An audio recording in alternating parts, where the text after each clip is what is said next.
spirituality from ancient rituals to modern awakening. Wonderful. So, good afternoon. Good afternoon. Not directing the voice loudly in any certain direction, but yes, I am. You're perfectly okay. Let them eat cake. So the whole idea with these rallies is to share the information, the knowledge from all these wonderful demonstrators that we have here. So, as always, ladies first. Absolutely. Lovely Susan. Thank you.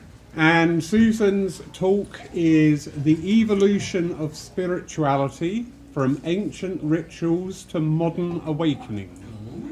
So there will be the presentation by Susan, Yes. followed by questions and answers. And before we go there, no, we don't communicate with dinosaurs, all right? So I don't want to hear that question again. Thank you. So... I don't know. Might have been involved in one of the ancient rituals. You wouldn't know. Oh, you sort it out then. There you go. Okay. Susan, over to you. Okay, thank you. Good afternoon again, everyone. And so, you know, I believe the last time I was here, I spoke about where is spiritualism going? What's going to happen? Oh my God, what about the children? All of that kind of thing. So I decided, when I thought about it, I said, well, where did we come from? Never mind where we're going. If we actually really begin to understand where we have come from and who we truly are, it might assist us to have an easier route to this future that we all talk about. So I decided to, I had some dusty ideas in the back of my mind anyway, but I did, like any good researcher, I rolled up my sleeves and went on Google, as you do, and I picked up information. So I really feel, and I hope you enjoy that, I'm going to bring you on a fascinating journey. Now, I'm not a theologian, I'm not a historian, so I'm not going to go in depth into anything particularly. And don't worry, because I'm not either going to be bringing in dry history lectures and things like that, because you know it's not nap time, if that's okay. So I decided to have a look at the ancient civilizations who laid, I believe, the spiritual groundwork, the framework that still echoes into today, into our beliefs. And these practices have morphed and merged and evolved into the modern spiritual scene. It's wonderfully weird, eclectic, and it's a very wild landscape at times. But it is where ancient wisdom meets yoga mats and moon rituals and the occasional crystal collection. So it's nice how it's morphed in that way. So from the flickering torchlight of the Paleolithic caves to the calming blue glow on our meditation apps, on our smartphones, humans have been on a quest to connect with something bigger, and something bigger than ourselves. It's something mysterious, a bit magical maybe, and deeply meaningful. And on this journey we'll dive into the heart of ancient civilizations, and these were places where gods just didn't live in the clouds. They popped by for lunch. You know, it was part of their being. And back then, the stars weren't just pretty, they were celestial GPS systems, helping decide everything from harvests and to who should or shouldn't marry. Thunderstorms were divine opinion pieces, and earthquakes were God's thoughts.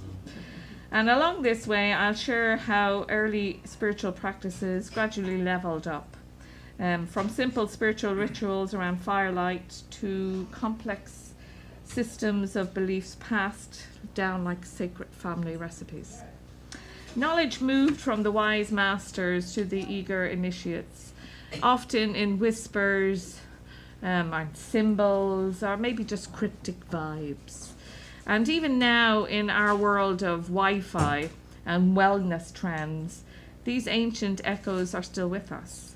You'll spot them in the rise of mindfulness, the search of purpose, or that metaphysical itch we all have that we just can't quite scratch. And through it all, I hope to trace a single golden thread, which is, of course, humanity's age-old longing to find its place in the vast, mysterious, and somewhat confusing universe. So I look to primitive beginnings, long before the first temples were built, before doctrines were drafted or scriptures rolled out like spiritual bestsellers. Early humans lived in close, awe-filled connection with the natural world. Their sacred texts weren't carved in stone. They were written in the stars. They were the rustlings of the trees, the migration of animals, and the changing colours of the sky. Nature wasn't just scenery, it was a teacher, a guide, and in many ways the divine presence. And the rising of the setting sun wasn't, well, it was, but it wasn't just a daily event. It was a cosmic performance. The changing of the seasons were not just a reason to swap around your wardrobe, but it was a profound shift that told stories of birth, of death, and of rebirth. Every lightning storm and eclipse or strange noise in the dark wasn't weather or wildlife. It was a message from something bigger, something mysterious. And spirituality back then wasn't about following rules or mesmerizing prayers. It was a deeply personal and communal attempt to make sense of the great unknown. The big existential questions of the day might have been, why did the crops thrive one year and then suddenly decide to go on strike the next? And where do people go when they disappear from the land of the living? Do they just vanish? And then there's the moon, how it disappears periodically. An elusive moment that challenged a sense of certainty. And even the most steadfast lights in the night sky can fade from view, reminding us that mystery is woven into the fabric of the universe. And for those living in earlier times, these weren't just poetic musings. They were urgent, burning questions. And in a world without textbooks and Google searches, answers had to be sought through experience, belief, and wisdom. They also relied on their traditions, which were handed down. So instead, early humans turned to their senses, watching, listening, and reflecting on the mysteries around them. They didn't just seek answers. They approached these questions with a mix of reverence, awe, and plenty of imagination, as we can imagine. And after all, when you're scratching your head over the moon's sudden absence and why your crops are acting up like moody teenagers, a little imagination might go a long way to assist. And in many ways, these primal spiritual beliefs were humanity's first user manual for existence, part survival strategy and part cosmic poetry. And while they might not have had organized religion, they definitely had organized wonder. A shared sense of that life was infused with mystery. That word again, mystery. Everything is so mysterious. And that the earth itself was alive with meaning. Among humanity's oldest and most enduring spiritual paths, which is rooted in rhythm and the rich with ancestral wisdom, are shamanic traditions.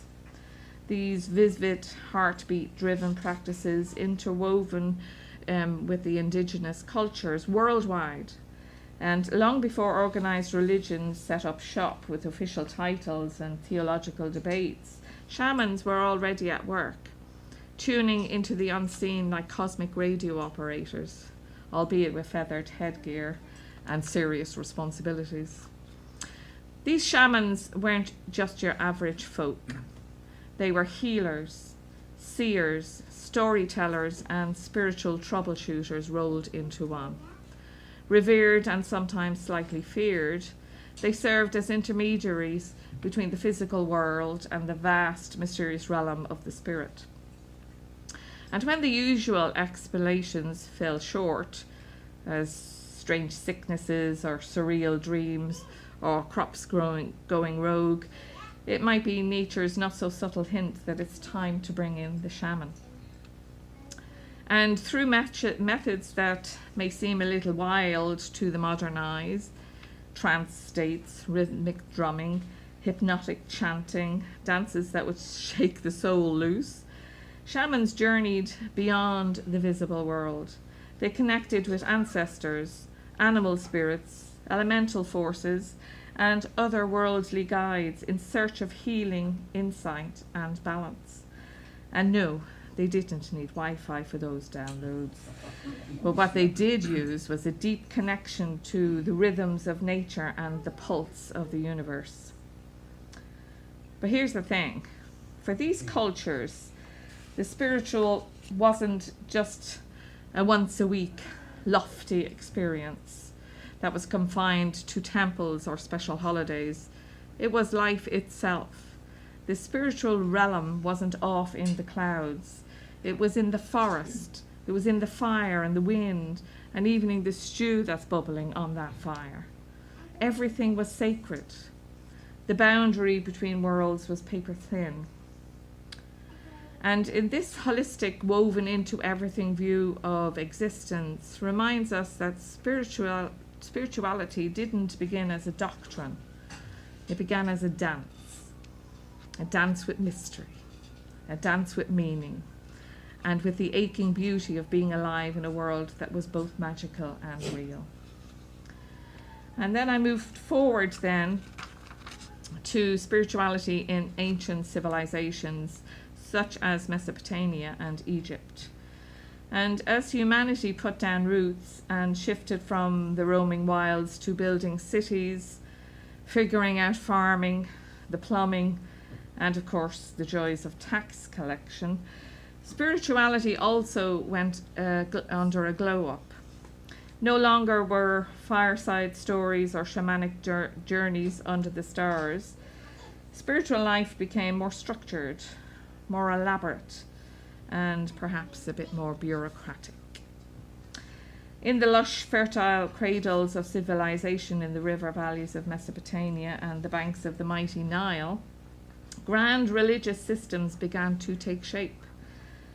They weren't just belief systems, they were entire cosmic blueprints, complete with gods, rules, rituals, and a spiritual customer service department manned by priests. To the Egyptians, spirituality wasn't an add-on, it was the foundation of everything. Spiritual principles influenced politics, daily chores, funeral, and even fashion choices.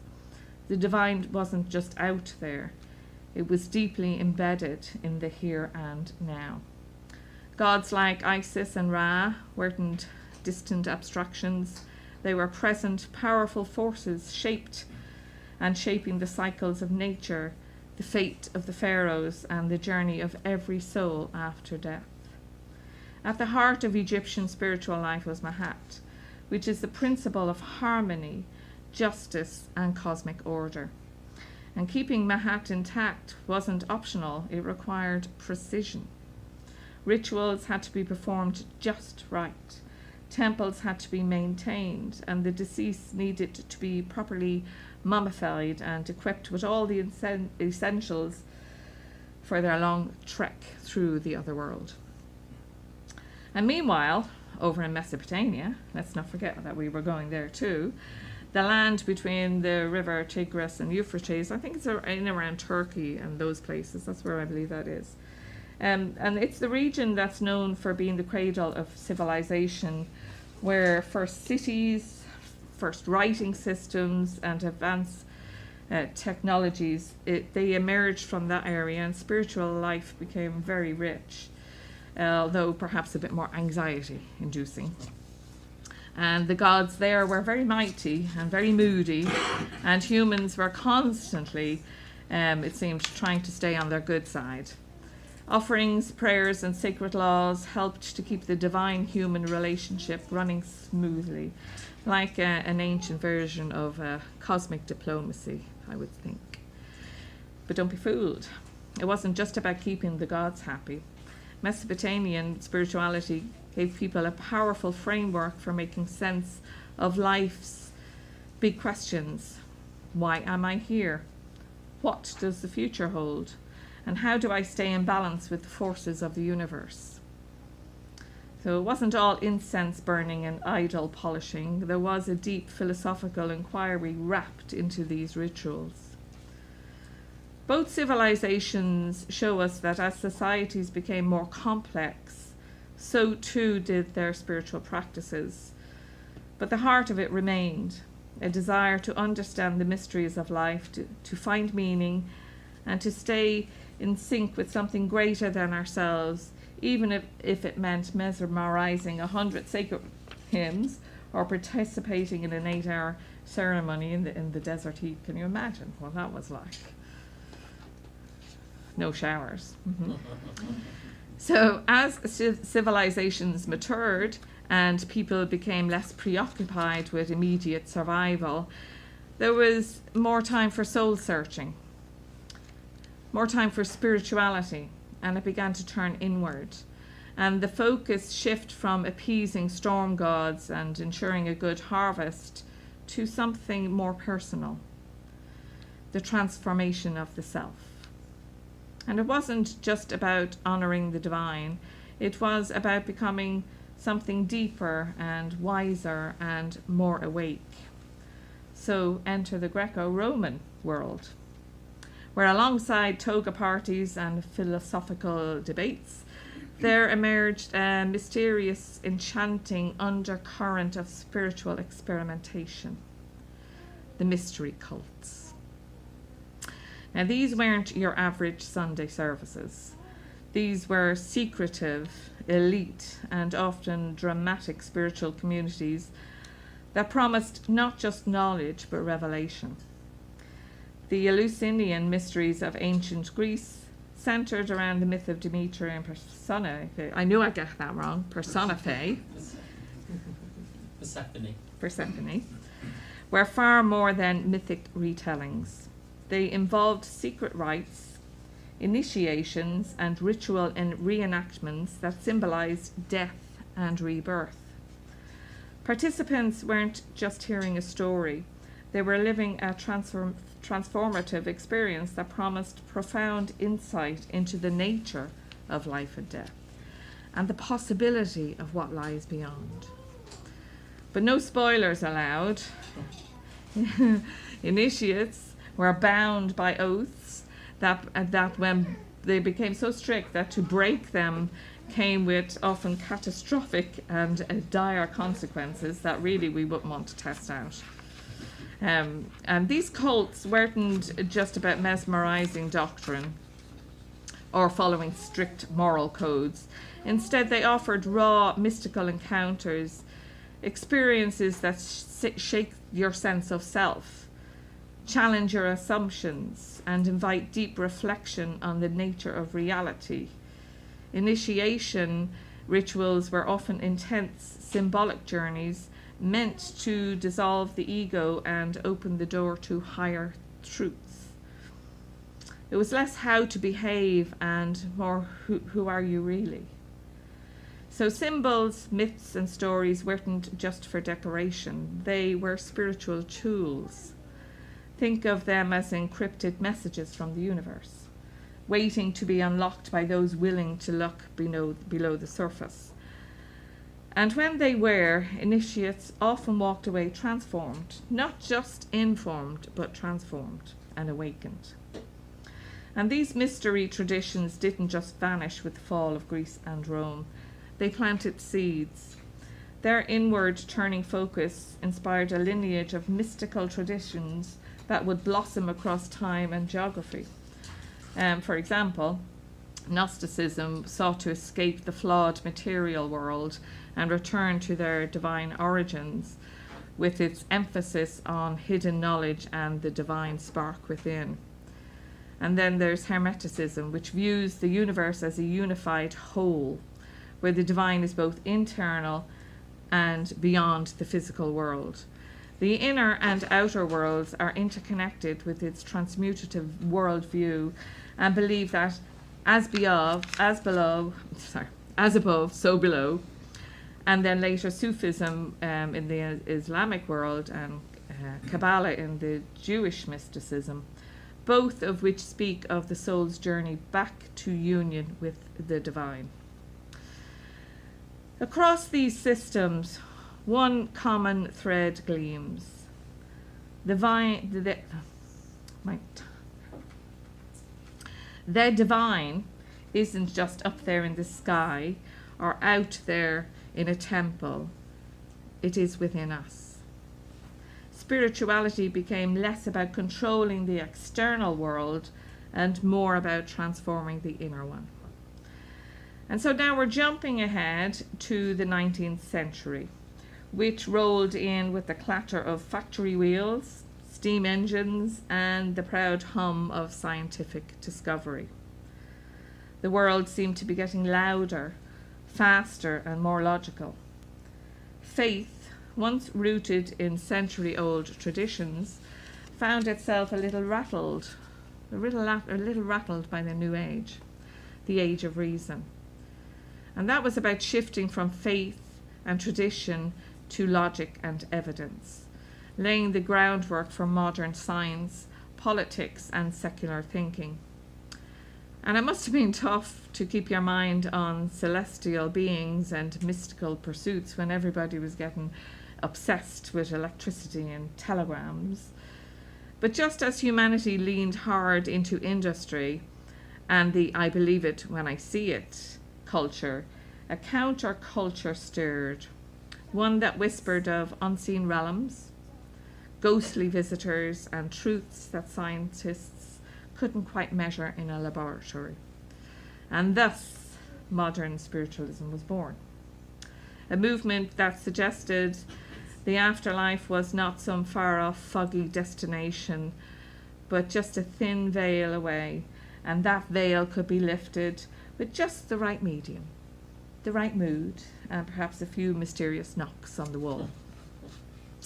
And at the heart of this movement were the Fox sisters from upstate New York, who in 1848 claimed they could communicate with spirits through strange rappings. Whether you call it a hoax or a miracle or an excellent piece of spooky theatre, the story went viral in a pre-Instagram sense, and it launched an entire cultural phenomenon. Yeah. Told you I had that word in there somewhere. Suddenly, seances became all the rage.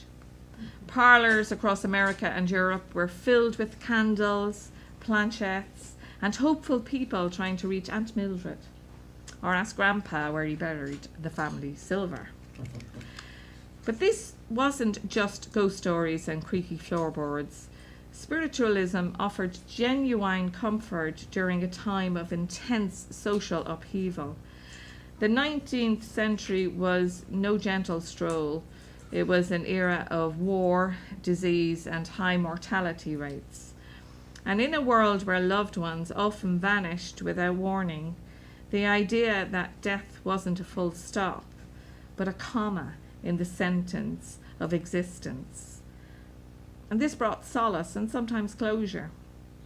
But more radically, spiritualism also challenged traditional religion by saying, maybe you don't need a church or clergy to connect with the divine. You didn't have to be a saint or a scholar, just spiritually curious and possibly in possession of a good table for rapping. And what's more, the movement opened doors, especially for women. And at a time when the pulpits were still mostly off limits and politics even more so, women emerged as powerful mediums and spiritual leaders. And in many ways, the seance circle became a subtle, and I would know that sometimes not so subtle, form of social rebellion. Many spiritualist women were also involved in progressive causes like women's suffrage and give me a moment with this word. To say it for me. Abolitionism, which was a movement advocating for the immediate and complete end of slavery and the emancipation of enslaved people. And one prominent woman who embodied this connection between spiritualism and progressive causes was Sojourner Truth. Well, firstly, I think that's an amazing name. When I came across it, I just thought, how wonderful is that? She was an African-American abolitionist and women's rights advocate who also had deep spiritualist beliefs. Sojourner often spoke about receiving divine inspiration and believed her mission was guided by God. And her famous Ain't I a Woman speech linked gender and racial equality. And she used both her spirituality and her oratory skills to fight for emancipation and suffrage. Spiritualism became not just a mystical calling, but a platform for public influence. So while the 19th century may have been the era of steam and steel, it was also a time when people looked beyond the material, beyond the rational, and into the flickering unknown, hoping to hear a voice or to catch a message or simply know that we are never alone.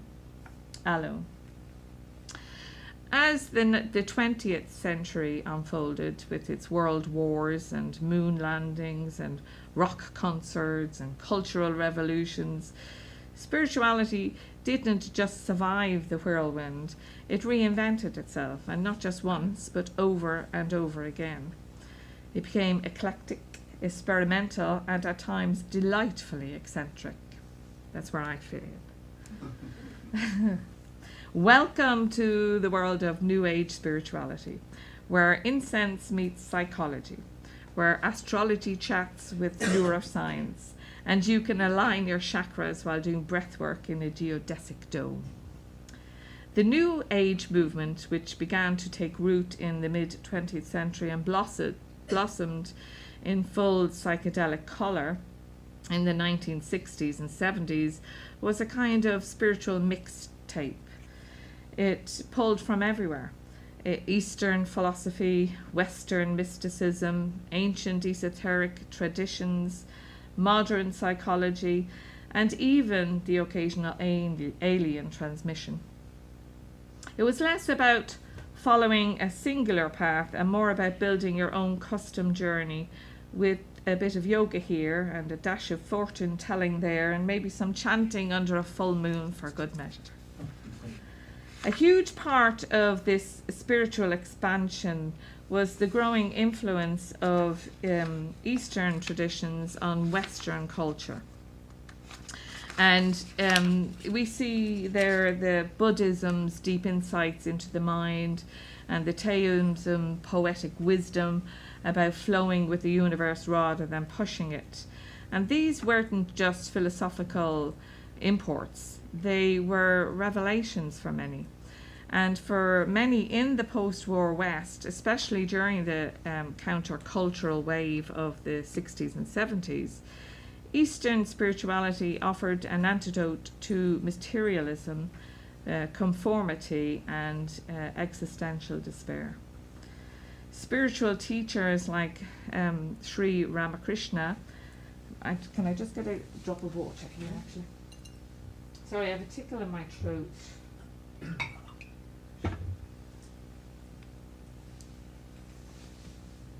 Just a drop there, okay. So Sri Ramakrishna and his profound spiritual wisdom, Thich Nhat Hanh and his gentle Zen teachings on mindfulness, and Ram Dass, whose journey from psychedelics to spirituality inspired countless people to be here and now. We're here and now culture.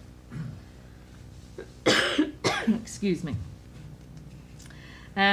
So concepts like karma and reincarnation and meditative awareness entered everyday conversation alongside horoscopes and dreams of spiritual retreats in Bali.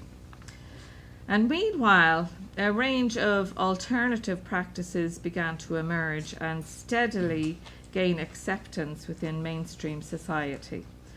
Crystal healing, chakra balancing, Reiki, past life regression, and tarot weren't just fringe curiosities anymore. They became part of a spiritual vocabulary for people seeking meaning outside of traditional religion. And so whether you're aligning your aura or trying to figure out if you were once an Atlantean priestess in a past life, the vibe was about exploring, experimenting, but still getting really personal. And then came the psychologists. They joined in the spiritual conversation with their own mystical twist. And Carl Jung, for instance, gave us archetypes, the collective conscious and the collective unconscious, and the idea that dreams might just be cosmic emails from your soul. And later, thinkers in transpersonal psychology bridged the gap between inner healing and spiritual awakening, suggesting that therapy could be more than just unpacking your childhood. It could be the path to enlightenment.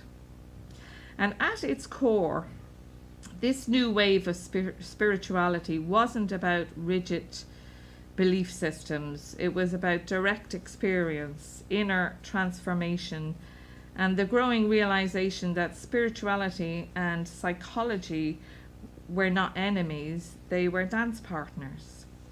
The divine wasn't just out there in the heavens, it was here, waiting to be discovered within the stillness of meditation, or in the pages of a Jungian journal, or sometimes the quiet shimmer of a crystal in your palm. And so the New Age may have had its cliches, but it also cracked open a space for countless people to rediscover their own inner spark and realize that spiritual path could be as unique as the soul walking it. And as the new millennium dawned, so did a new spiritual landscape. One shaped not by temples or dusty scrolls, but by Wi-Fi, wellness culture, and the endless scroll of social media. The 21st century spirituality didn't disappear.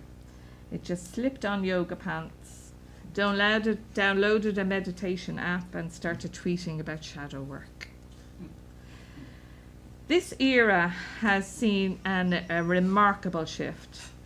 Organized religion continues to decline in many parts of the world, particularly in the West, but spiritual seeking is still going strong.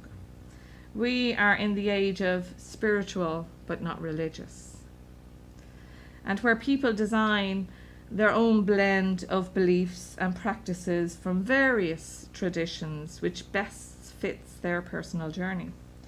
One person's spiritual path might be breathwork or full moon rituals, plant medicine, which is a big one, soul journeys, and a Monday morning podcast on neuroscience.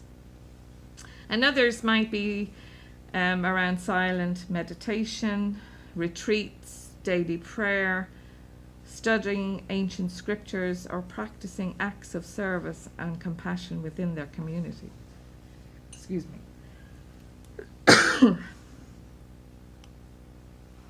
I picked up a wee cough somewhere.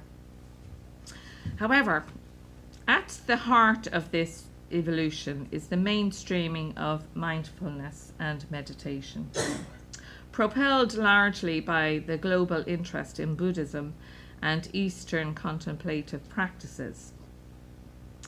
What was once the domain of monks and mystics is now accessible via sleek apps, bringing ancient techniques to anyone with a smartphone and a few minutes to spare. Corporations have even adopted mindfulness because apparently inner peace boosts productivity.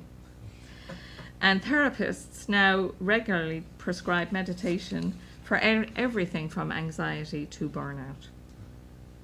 And the wellness industry has become a spiritual juggernaut of its own, with retreats and crystals, essential oils, manifestation journals, cacao ceremonies, and all those energy healing modalities that are there aglow.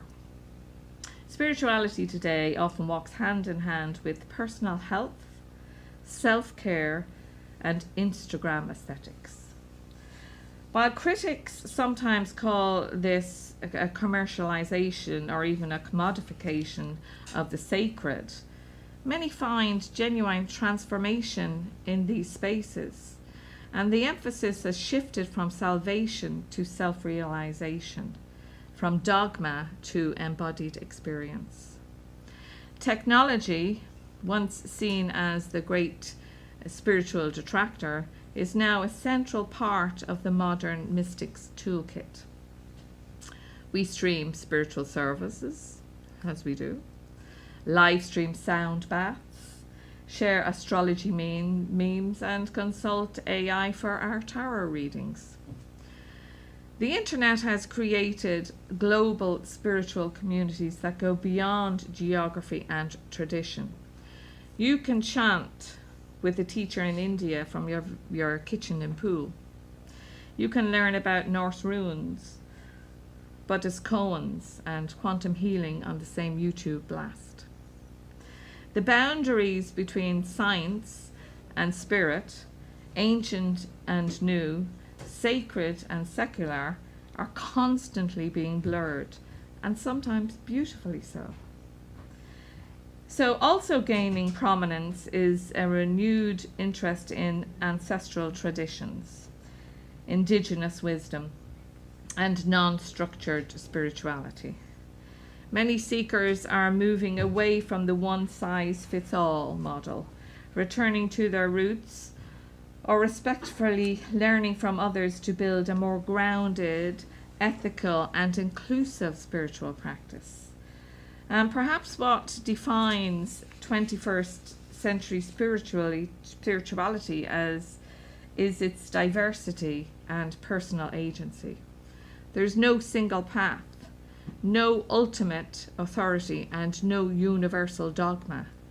And despite its many forms, this modern movement is bound by a timeless drive, the yearning for meaning and connection in a world that's in constant flux. And in the midst of our hyper-digital lives, many of us are still searching for what our ancestors once sought for, under the stars and in their temples, through trance or through silence, a way to feel whole. And are we looking for the reminder that we are not just emails and to-do lists, but something more radiant, something perhaps divine? And as we stand at the threshold of an increasingly complex and rapidly changing world, spirituality is posed for yet another transformation. Not in the sense of disappearing, but in adapting and evolving in ways that we might never have imagined. The quest for meaning, for connection and divine existence is far from obsolete. Rather, it is becoming more intricate, global, and personal than ever before. We see the rise of virtual temples, online rituals, and AI-guided meditations. And just as meditation apps have helped millions embrace mindfulness, now these virtual spaces like online retreats and digital healing circles allow people to connect with communities without geographical limitations. And AI, in its own fascinating way, is now guiding some in their journeys of inner discovery, offering prompts of affirmations and digital guides to spiritual growth. And while this may seem strange to some, for others it represents the future of spiritual exploration, where technology amplifies rather than diminishes the quest for the divine.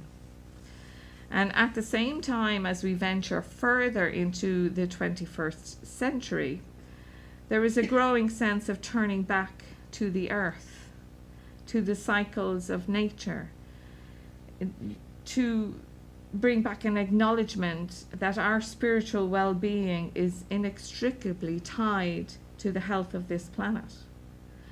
And in the face of climate crisis, many people are beginning to see that it is not just an ecological emergency. The earth, in all its beauty and fragility, is now being reclaimed as sacred. Practices like eco-spirituality are gaining prominence, inviting people to recognize that caring for their environment is not just a political or scientific issue, it is a sacred duty, a spiritual practice that connects us to the broader web of life. Indigenous wisdom, long marginalized or misunderstood, is coming back into view, reminding us of nature's sacredness. There is a growing movement of earth-based spiritual practices where rituals are rooted in the seasons, the elements, and the cycles of the moon. And for many, the path to spiritual awakening today means reconnecting with the earth as a living, breathing, sentient being, sometimes or something that nourishes, teaches, and awakens us to the rhythms of existence. While some continue to look outward for answers, many are turning inwards, exploring the mysteries of the mind, the body, and the soul, through practices that are designed to enhance self-awareness, self-regulation, and self-expression. The focus has shifted beyond external rituals to inner cultivation, with practices like breathwork, mindfulness, nervous system regulation, and somatic techniques. These are increasingly becoming more well known and central to everyday life and to those seeking the spiritual path. And the tools of self-awareness are being used as keys to unlock deeper and more personal experiences of the sacred. Mindfulness is no longer confined to meditation cushions. It is in our workplaces, it is on our phones. And the integration of mindfulness into daily life is helping us reconnect with the present moment, offering relief from stress and a deeper connection to the body's natural rhythms. It is a kind of spiritual self-care that emphasizes nourishing the self from inside out, something we collectively need more than ever in an age that's defined by overwhelm and overstimulation. So in this unfolding future, the old and the new are not at odds. They are in dialogue. Ancient wisdom passed down through the generations offer deep roots, grounding us in timeless practices that carry the wisdom of the ages. Modern innovation, in turn, gives us wings. These wings offer us new ways of accessing and integrating that wisdom, that generational wisdom, and we can bring it in to help us bring peace and slow down this fast-paced life. And they do together when we work it right, because it can be sometimes a bit, you really have to work at it to blend it. But when it does, it forms a very dynamic synergy.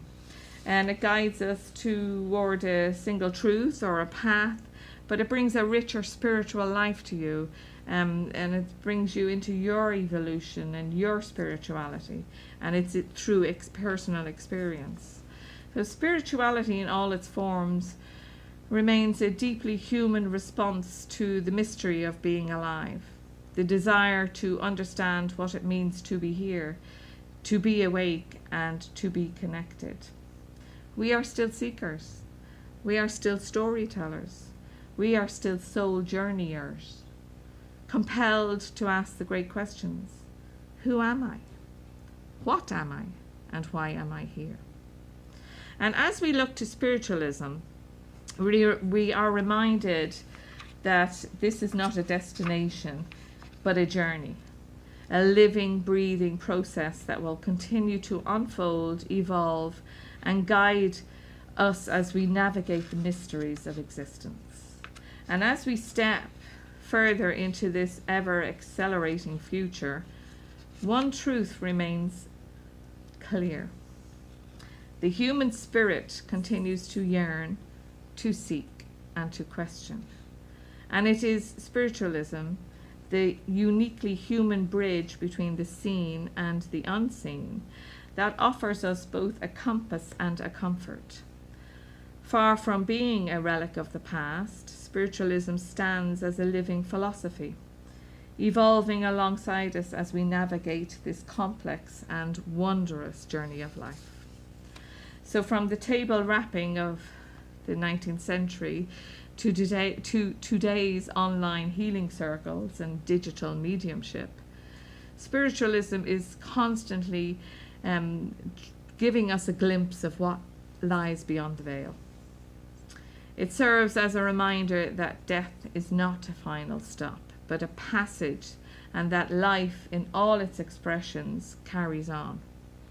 It offers not only a philosophy, but a practice of communion, healing, and of service.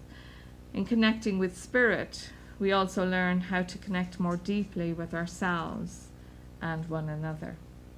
And perhaps most beautifully, spiritualism encourages us to embrace life not as a random occurrence, but as a purposeful unfolding, rich with opportunity for healing, learning, and love.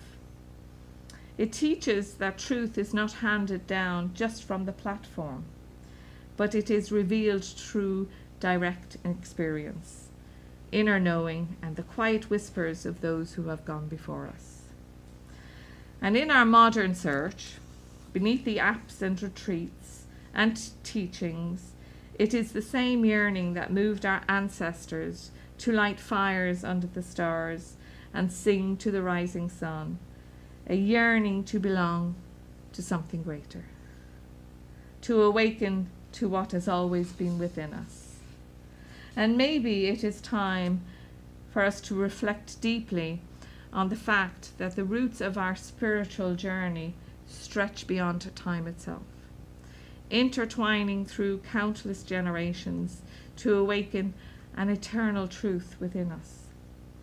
The truth that within every person lies a spark of the divine, meant not to be just acknowledged, but ignited and set free and expressed with purpose.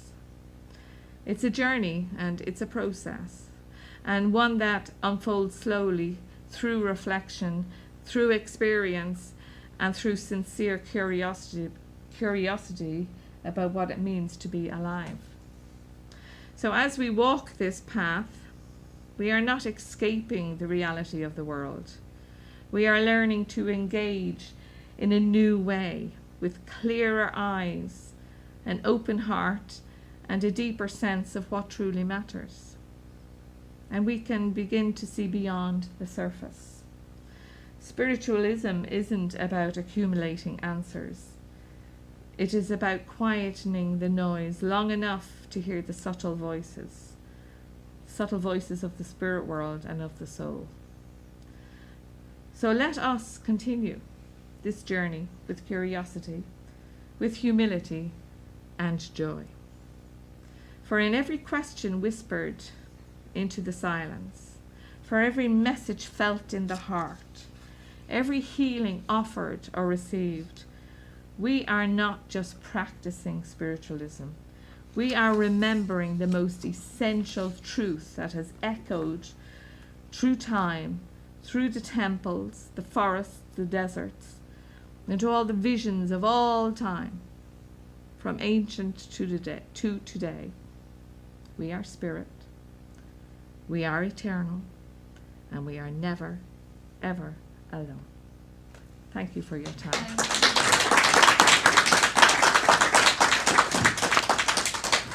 You know, I'm laughing, but I am Irish, obviously, you know, that's putting two T's together. I should have changed that today. So if there are any comments or questions, I am gratefully happy to receive them. Oh, hello. Hiya. I'd like to just turn around and say that I'm new to trying to find my higher power. I've come here due to, I went to AA, which is Alcohol Anonymous, and they do a spiritual thing to try to help you along with not going back to alcohol and doing all your mundane life. And since doing that and since coming here, I feel amazing. Wonderful. I feel amazing. I do. And listening to you today, just now, it's because I came here to find it. You know, I just understand everything that you're saying, especially as it comes throughout the previous years. And I totally understand it. Look at me, we got my jewels on and me, you know, and I play Buddha music, play this. I'm a mixed up spiritual person. But yeah, so thank you. 'Cause You're most welcome. made me realise that what I'm thinking is actually the right direction that I'm going. That's very beautiful for you. Okay. Yeah, and I'm very pleased that you're following your own feelings. I know initially you had to have an assist to see that awakening, Yeah. but you're embracing it. So Yeah, I have think I always knew, yeah, but it wasn't for certain. So, Yeah. and now I'm more, I lean to it. I pray every day. I'm walking that my own spiritual path to try. yeah, and Spare it's life. a And I'm process. seeing within 3 months that my life is so much. I've got no different, nothing else material, and I don't need any material.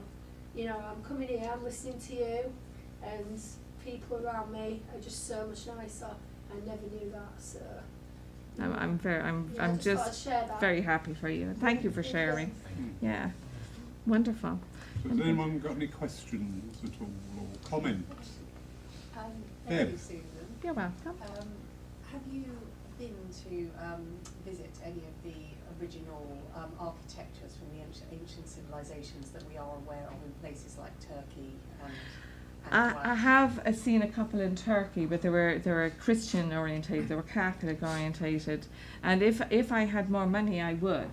If I had more money, but I've looked at them online, but the power and the energy from places where people have prayed or a huge experience have occurred can be felt if you just give it a moment. People go, I feel nothing. That's fine. That's fine. When you think back at it in your mind, it will rise. Have you? in Cyprus, yes. Probably not quite so ancient civilizations, but there's probably layers underneath that have not been discovered yet. Yeah. But I always feel like when visiting those sort of places, that it feels like you're stepping into quiet, that's in the air, a quietness in the air, and time stands still. Yeah. It's as if it's not carrying on until you step out again to go about and have some lunch or something. So. I like that. I like the sound of that experience, and I think sometimes through meditation we can actually incorporate that in time standing still. But nothing stands still. It's a process, but it's the beautiful feeling of being a part of something that's ancient and important. Yeah, that's all. Thank you. Can I just quickly add? I always find it very interesting when people walk into old churches, cathedrals, first thing everybody does, you go quiet. Yeah, it's a presence, isn't it? You know, we naturally find that. We walk through those doors and we just go, oh, we recognise it. We all good? Happy out? Yeah. We're ancient and modern. That was wonderfully brought together, thank you. Yeah, you're welcome, you're welcome. So we've got 5 minutes in between, so if you need to do whatever, please do whatever. I'd be glad to sit down. Next up will be I'm limping because I'm standing. Yeah. 1:30. we have lovely Jason will be working. Did I go on a bit, did I? No, you're good. What? Yeah. Really good what you were saying. Yeah. No major controversy. No, disappointing. I'll leave that to Stephen. No, I need to sit for a while. About a 10-minute break back here.